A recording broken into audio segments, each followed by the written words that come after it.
வணக்கம் உறவுகள் நண்பர் தமிழ் சொந்தங்கள்லாம் நீங்கள் எப்படி இருக்கிறீங்க? நல்லா இருப்பீங்கன்னு நான் நினைக்கிறேன். நானும் அதே போல தேவனுடைய சுத்த கிருபையால நல்லா இருக்கிறேன். அதே போல காலையில எழும்பி பைபிள் படிச்சு ஜெபிச்சுட்டு வேலை இடத்துக்கு போயிட்டு இப்போ வந்தாச்சு. இன்றைக்கு அ தெரியும் தானே உங்களுக்கு, நாளைக்கு வந்து காதலர் தினம்.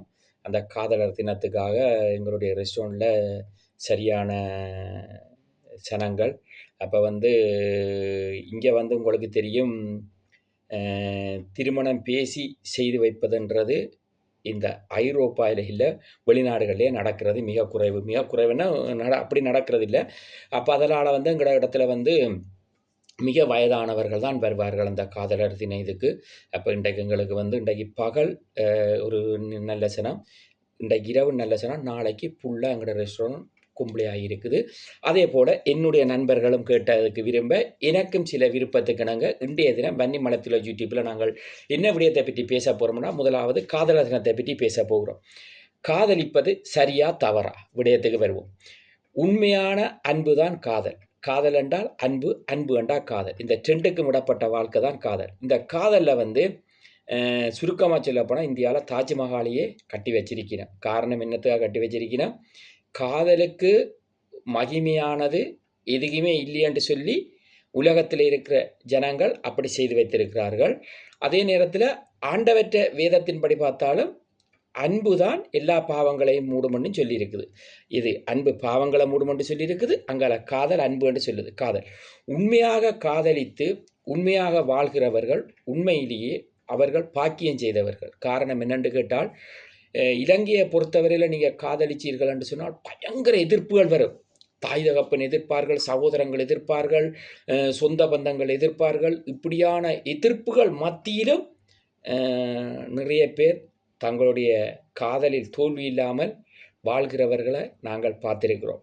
அது நல்ல விடயம். அப்ப இப்ப நீங்கள் என்ன சொல்ல வருகிறேன் என்னிடம் கேட்டால், காதலித்து ஏமாற்றுவதைப் போல் ஒரு வழி ஒன்றுமே இல்லை. ஆனால் ஏமாற்ற முடியாத சூழ்நிலையிலும் எதிர்ப்புகள் மத்தியிலும் விட்டு பிரிவது, அது எந்த காலத்திலும் அந்த காதலை ஆராலே மறக்க முடியாது. இதுதான் உண்மை. காதலுக்கு வந்து எப்பொழுதுமே வந்து சரியான ஒரு பலம் இருக்குது.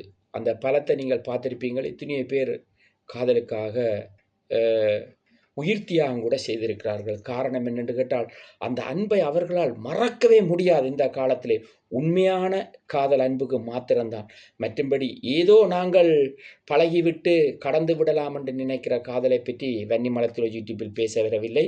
எங்களுடைய ஊரில் நீங்கள் பார்த்திருப்பீர்கள், இலங்கை எடுத்துக்கொண்டீர்கள் என்றால், இந்தியாவில் எடுத்துக்கொண்டீர்கள் என்று சொன்னால், காதலுக்காக எத்தனையோ உயிர்கள் கூட போயிருக்கிறது. அது அந்த நினைவை வந்து உலகத்தில் எல்லா இடத்தையும் நீங்கள் பார்க்கலாம் என்று நினைக்காதீங்க. இந்தியாவில் வந்து தாஜ்மஹாலை கட்டி வச்சிருக்கிறார். அதுதான் பெரிய ஒரு அடையாளம். அதுபோல் இந்த காதலர் தினத்தை காதலித்த நீங்கள் ஒவ்வொருத்தரும் குடும்பமாக இருந்தால் கூட நீங்கள் கொண்டாடுங்கள். அது உங்களுடைய மனைவிமாருக்கு நீங்கள் கொடுக்குற மிகப்பெரிய பரிசு. காதலித்து ஏமாற்றம் பண்ணாமல் திருமணம் செய்து வாழ்வதே பெரிய ஒரு காரியம். அதேபோல் உங்களை அவர்கள் காதலித்து உங்களையே திருமணம் செய்து நம்பியிருக்கிறவர்களுடைய வாழ்க்கையிலும் திருமணமாகியும் அவர்கள் நிம்மதி இல்லாமல் வாழ்கிறவரை குறித்தும் நான் பார்த்திருக்கிறேன். அதை வந்து எப்படி சொல்வது? அது சொல்வதற்கு வார்த்தை இல்லை. அது உண்மையான காதல் கிடையாது. ஆனால் இந்த காதலரை வந்து எப்பொழுதும் நானும் தேவனுடைய பிள்ளையா இருந்து காதலர்களை வாழ்த்தி விடுகிறோம். ஏனென்று கேட்டால், தேவன் கூட சொல்லுகிறார், வெளியேற பெற்றது உன்னிடம் என்ன இருக்குது? நீங்கள் என்ன கேட்பீங்கள்? பிள்ளைகள் இருக்கலாம், மனைவி இருக்கலாம், வீடு இருக்கலாம், வாகனம் இருக்கலாம், பேங்க் நிறைய பணம் இருக்கலாம். ஆனால் தேவன் என்ன சொல்றார்? வெளியேற பெற்ற சொத்து எங்களோட சரீரமும் எங்களோட உயிரும். அந்த காதலர் தினத்தில் நான் வடிவாக சொல்லுகிறேன், காதலுக்காக நீங்கள் ஒருபொழுதும் பிரியாது, ஒருவரை ஒருவர் பிரியாமல், அதே போல் அந்த அந்த பாதிப்பால் உயிர் பிரியாமலும் வாழ வேணும் என்று சொல்லி நான் தேவனுக்குள்ள இந்த விடயத்தை முடிச்சு கொள்ளுகிறேன். அதுக்கு அடுத்தபடி வருவோம். நேற்றைய தினத்தில் நான் வந்து உங்களுக்கு தெரியும், நான் ஒரு பதிவு ஒன்று வச்சிருந்தேன். நான் பார்த்தா பிறகு எல்லாரும் என்னோட கதைச்சிருந்தார்கள். வழக்கு எப்படி என்று சொல்லி ஒரு கட்ட வழக்கு உண்மையிலேயே முடிவுக்கு வந்திருக்கிறது. இன்னும் 2 வழக்கு இருக்கிறது. அது வழக்கு தேவன் செய்து முடிப்பார். அதுக்குரிய ஆதாரபூர்வங்களை வந்து அவர்கள் கேட்டிருக்கிறார்கள். போட்டவர்கள் பக்கத்தில் சில விடயங்களை பார்த்துவிட்டு கேட்டிருக்கிறார்கள். அதை நாங்கள் தரலாம் என்று சொல்லியிருக்கிறோம். அதை கொடுக்குறக்குரிய ஆயத்தங்களை பார்த்து கொண்டிருக்கிறோம். அது தேவன் நல்லபடியாக முடித்து தருவார். அதே போல் நேற்று எனக்கு என்னோட உதவிக்கு வந்திருந்த அக்காவும் கூட நிறைய விடயங்களை நாங்கள் பேசியிருந்தோம். அந்த இடத்தில் நான் தான் கடைசியாக கேட்டிருந்தேன். அவர்களுடைய விடயங்களை முடித்த பிறகு எங்களுக்கு ஒரு கொஞ்சம் டைம் தருவீர்களா? நாங்கள் உங்களோடு பேச வேண்டும் என்று கேட்டபொழுது அவர்கள் சொன்னார்கள், உங்களை பேசுவதற்குத்தான் இங்கே அழைத்திருக்கிறோம். நீங்கள் பேசி உங்களுடைய விடயத்தை முடித்துக் கொள்ளலாம் என்று சொன்னார்கள். அப்பொழுது அக்காவும் நானும் தமிழில் பேச, அக்கா பிரெஞ்சில் பேச, அவர்களும் பிரெஞ்சில் பேச, அக்கா தமிழில் எனக்கு விளங்கப்படுத்தி நிறைய நேரங்களுக்கு பின்பு நாங்களும் சொன்னோம், சரி அவர்கள் அப்படியே ஒரு முடிவுக்கு வந்து விட்டதுக்கு பிறகு நாங்கள் அவர்களை துன்பப்படுத்துவதோ கஷ்டப்படுத்துவதோ நல்லதல்ல. நீங்கள் சொல்லுகிறபடியே நாங்கள் அந்த விடயத்தை ஏற்றுக்கொள்கிறோம் என்று சொல்லி அந்த இடங்களில் கையெழுத்து வைத்து அவர்களிடம் அதை அவர்களுடைய கரத்தில் நாங்கள் கொடுத்து விட்டோம். அவர்கள் சொன்னார்கள், இன்ன காலத்திலேருந்து இன்ன காலத்துக்குள்ள உங்களுக்கு சரியான ஒரு முடிவை நாங்கள் தருவோம். நீங்கள் அடுத்த வழக்குக்குரிய ஆயத்தத்தை பாருங்கள் என்று சொல்லியிருந்தார்கள்.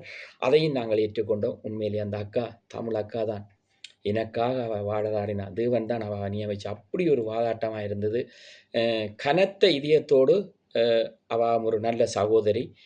2 பேருமே நாங்கள் அந்த இடத்திலிருந்து வெளியேறி வரும் பொழுது அவாக்கு நல்ல இரவாகட்டும் என்று சொல்லி வழி அனுப்பி வைத்துவிட்டு நானும் என்னுடைய இடத்துக்கு வந்து திரும்ப வேலைக்கு வெளிக்கிட்ட பொழுது அடுத்த ராந்தைக்குரிய டேட்டுகளையும் அவள் எடுத்துக்கொண்டு நான் வருகிறேன் என்று சொல்லிவிட்டு சென்றிருந்தார்.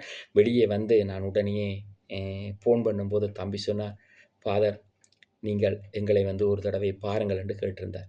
நிச்சயமாக நான் இலங்கைக்கு வர வேண்டிய தேவை அநேகம் இருக்கிறது. இருந்தாலும் கூட காலம் தியதி எல்லாம் தேவனுடைய கரத்தில் ஒப்பு கொடுத்திருக்கிறேன். ஏனென்று கேட்டால் நானும் இனி எல்லா விடயங்களுக்குள்ளேயும் போவதற்கு ஆயத்தப்பட்டு கொண்டிருக்கும் பொழுது சொன்னார்கள், எப்படி என்று கேட்டால், நாங்கள் இமிக்கிரனுக்கு தாராளமாக மாறலாம், எந்த தடையும் இல்லை, எந்த பிரச்சனையும் இல்லை. 10 வருடங்கள் கழிந்து விட்டால் நீங்கள் தாராளமாக எடுத்துக்கொள்ளலாம், அதை குறித்து எந்த பிரச்சனையும் இல்லை. ஆனால் உங்களுக்கு தேவையில்லாத குற்றங்கள் பிரச்சனைகள் இங்கே இருக்கக்கூடாதுன்னு சொல்லியிருந்தார்கள். இதுகளெல்லாம் ஒரு பிரச்சனையான குற்றங்கள் இல்லை என்று நேற்று சொல்லியிருந்தார்கள்.